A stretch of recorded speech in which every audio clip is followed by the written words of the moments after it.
Em sexta-feira, o Bom Dia falou sobre um trabalhador que teve mais de 30% do corpo queimado depois da explosão de uma máquina de solda. Esse caso aconteceu em Ibitirama, no sul do estado. Esse homem foi socorrido, ele teve mais de 30% do corpo queimado, precisou da ajuda do Notaer.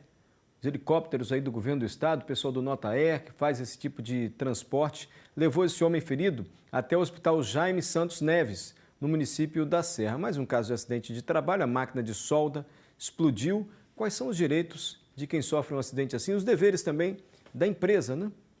Sobre isso a gente fala ao vivo agora com a Alice Souza. Oi, Alice. Ei, Mário. Ótimo dia para você mais uma vez, para a Fabíola. Pois é, a gente sabe que algumas profissões, os acidentes podem acontecer, como esse caso ali em Ibitirama. Por isso que a gente vai conversar com o advogado especialista em direito trabalhista, o Carlos Eduardo Amaral, para saber quais são esses direitos do trabalhador quando, infelizmente, esses acidentes acontecem, né, Carlos? Ótimo dia para você. Bom dia. Então, olha só, quando tem um acidente de trabalho dentro de uma empresa, ele desencadeia vários tipos de direitos e deveres, né? Vamos focar um pouquinho agora nos direitos dos trabalhadores que infelizmente sofrem algum tipo de acidente. A primeira coisa que ele tem que ter é a emissão da CAT, que é o Comunicado de Acidente de Trabalho.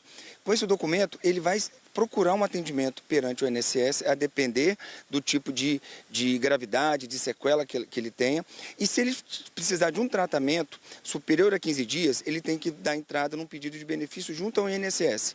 Para quê? Para ele receber um benefício e fazer o tratamento adequado para se recuperar. Então, nos primeiros 15 dias ali, pode ser pela empresa, dependendo da gravidade ali do caso? Isso. Se o acidente ele demandar um afastamento para tratamento superior a 15 dias, a empresa ela tem o dever de fazer o pagamento desses 15 dias. Então, até o 15º dia, quem paga o salário daquele trabalhador é a empresa. A partir do 15º dia, ele fica afastado pelo INSS, recebendo benefício. Então, é muito importante que, assim que ele tiver esse diagnóstico de necessidade de um tratamento superior a 15 dias, ele já dê entrada no pedido junto ao INSS. E é necessário buscar um advogado ou inicialmente essa pessoa consegue dar entrada nesse benefício diretamente do INSS, né? Diretamente ali no INSS? Como que é essa orientação? Não há necessidade inicialmente de um advogado para fazer o pedido. A pessoa ela pode ligar lá para o 135, que é o telefone do INSS, ela vai precisar fazer um cadastro, pegar uma senha e fazer o agendamento.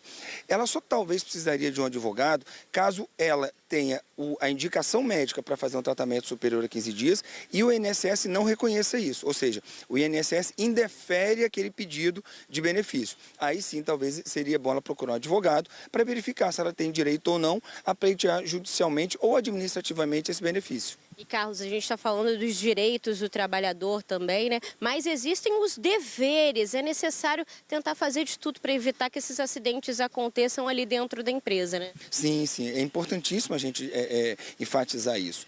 Quando a gente fala de um acidente de trabalho, na maioria das vezes ele ocorre por algum tipo de falha humana, seja do trabalhador, seja do empregador.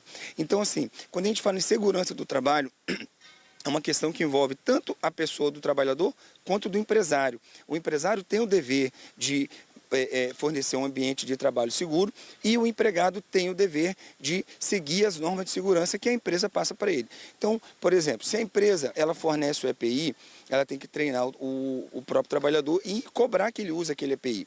Se o trabalhador não usa o EPI e a empresa não faz a fiscalização, ela está pecando na fiscalização. Por outro lado, se o trabalhador, ele de alguma forma tenta burlar a fiscalização, ele está descumprindo a norma de segurança. Então a gente tem que ter isso em mente, tem que ter consciência de que o acidente do trabalho ele é evitado pelas duas partes da relação de emprego. Pois é, e essa questão do benefício, né? A pessoa conseguiu ali o benefício auxílio-doença no INSS, voltou a trabalhar. Ela também tem um período ali que ela tem o trabalho garantido, né? Isso também é muito importante. Se a pessoa ficar afastada por mais de 15 dias perante o INSS recebendo o auxílio previdenciário, pela lei, ela tem uma estabilidade no emprego de 12 meses a partir da alta do INSS. Então, por exemplo, eu sofri um acidente e tive um afastamento de 30 dias. A empresa pagou os primeiros 15 15 e a partir do 16º eu recebi um benefício. A partir do 30º dia, quando eu voltar, quando eu tiver alta, eu tenho 12 meses de estabilidade no emprego. Isso significa que a empresa não pode me demitir. Então, a empresa tem que observar também esses detalhes para evitar algum prejuízo futuro por causa dessa demissão dentro desse período de estabilidade daquele trabalhador. Carlos, muito obrigada pelos esclarecimentos. A gente conversou com um advogado especialista em direito do trabalho. Então, se você sofreu algum tipo de acidente, ficou com alguma dúvida, né, entre em contato com o INSS e, se tiver uma dificuldade, também busque um advogado para poder ter os seus direitos garantidos. Com vocês no estúdio. Obrigada, advogada, e a você também, Alice Souza.